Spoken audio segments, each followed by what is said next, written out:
And now, the Toyota Sports Desk.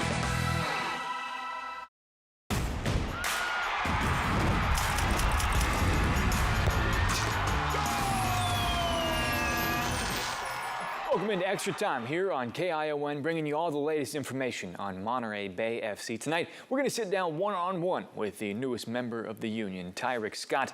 He'll be joining the show. But first, let's pivot back to his debut. The San Antonio match, number 10 versus number 4 at the time. This one ending, as this score would suggest. No goals from the match, a scoreless draw, yielding a point and a hard-fought point for Monterey Bay FC. The Union out shooting San Antonio 8-5. 4 of those were on target for the Union, none for the visitors. So how about that defense, keeping San Antonio off the mark? It's also a clean sheet for keeper Nico Campusano as well. With the point, the Crispin Kelp now 9th in the West, still one spot back from a playoff spot, but still in the hunt as they are on the rise. The playoff hunt, the playoff push continuing. Let's take a look at the table with just 8 matches remaining in the regular season. Tulsa has a substantial lead right now, up to 42 points in first. After that, it's Sacramento and El Paso with 31. Here's a snapshot of the rest of the field, where Monterey Bay is in the mix. The Union 9th, as I mentioned, right now at 24 points. Keep in mind, Colorado Springs has the same amount of points, and they're in 10th, while Orange County is 3 points ahead in 8th. OC currently hanging on to that final playoff spot, and that is who is next for the Union, a match which could potentially see Tarik Scott make his first start. I grew up pretty much in the Dallas area. I was born in New York, but moved when I was really young. And then from there, my dad was from Jamaica, so football is huge in Jamaica, so he brought that in and instilled that within me and my brother. And from there, I've been playing since I was 3, since I could walk, just playing for local teams, and then moving my way up in the process. And then one time we played an FC Dallas team, and they were killing the league. So my mom was like, she wanted us to play for them. And then we ended up getting set up where my brother was training with the team. And I wasn't even on the team yet, in the organization, but one of the coaches saw me just on the side kicking the ball around, and they're like, we want him in the team as well. So that's how I joined the system. And then from there, I've just been moving up the ranks, and I was blessed by God to have the opportunities that I did, and I made my way here. I mean, after a good amount of fighting, good amount of tears and everything, I made my way to the professional game. And making your way here, like you said, what's that process like going from Dallas to here on loan? How'd that come to be? It was a pretty decent process. You know, I brought it to my agent earlier in the year that I felt it was just time for me to test myself in a new environment. I was playing in the MLS Next Pro League, and I just felt it was time for a different test. And in the beginning, we had like a couple interests here and there, but it just kind of like fizzed out away. And I was like, okay, I'm just gonna go with whatever God has in store for me. And then the club came in contact with my club, and they were saying that they wanted to come out here and help the team make a push. And I was like, okay, I'm excited for it. I'm ready to go. And then my agent called me, telling me about the details, and I was stoked. I was excited to get going. And then he said, be ready in a couple of days.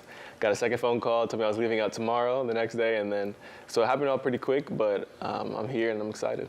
It's been a whirlwind, and now you're jumping in with a new team. What kind of challenges come with that, trying to get adjusted this late in the season and making an impact out there? Yeah, it's definitely a lot of challenges, you know, compared to early in the season where you're getting a feel for the team and trying to like build your way into it. Right now we're in crunch time, so I don't really have that luxury right now. I have to get acclimated as soon as possible and make a statement that they wanted me for a reason. I got to provide what they wanted me to hear for. So it's a bit of a rough process getting used to it, but I'm definitely up for the challenge. And now looking ahead, you're joining a group of a lot of forwards looking to make a difference, make it that playoff push late in season. What are you looking to bring to the side? Goals and assists, any contribution I can make to the team, any position that they need me to play, I'm ready to make it. I just want to be able to, at the end of the day, goals win games. So they call me to do that, so I got to score as many goals as I can, get as many assists as I can so we can make that push. And I know you haven't been here too long, but you've been able to explore a little bit and get out and check out the Central Coast? Not as much. Definitely excited to. Me and my wife, we've heard nothing but good reviews about the city, so we're excited to check out the trails, the beaches. I know the water's pretty cold, but still excited to see everything. Awesome. And final question, I know you have been with the side for a little bit now. Just what's it kind of been like, and how have you been adjusting with this new side? It's been great. You know, the guys they're really cool guys. A lot of times when you're a young guy coming into a new environment, you kind of feel like a little bit of like division between the older guys and the younger guys, but these guys they're amazing. They're really inclusive. From the first day, I felt like I've been there all year, so I'm happy to have the guys that I have, and regardless of how old I am, I'm ready to contribute as much as I can, and they're gonna have my back and I'm gonna have theirs. Special thank you to Tarik for joining the show. Like I said, he could potentially be seeing his first start tomorrow. The Union on the road facing Oakland. A rematch after the Roots took the last one 2-1. However, the season series, it's tied at a game apiece because before that, Monterey Bay beat Oakland 3-2. It's the third meeting between these two, and these teams are out for blood, especially with playoff implications. After that, to kick off the month of September, another run-in with Colorado Springs. The Crispin Kelp, they won the last matchup, looking to do the same. Colorado also in the hunt with the same amount of points as we talked about earlier. A potential for Monterey Bay to make a serious jump these next few games. We'll be following along right here on KION with all the match day coverage. In the meantime, it looks like we're out of time. We thank you for joining us and hope to see you on the next Extra Time. We'll be back.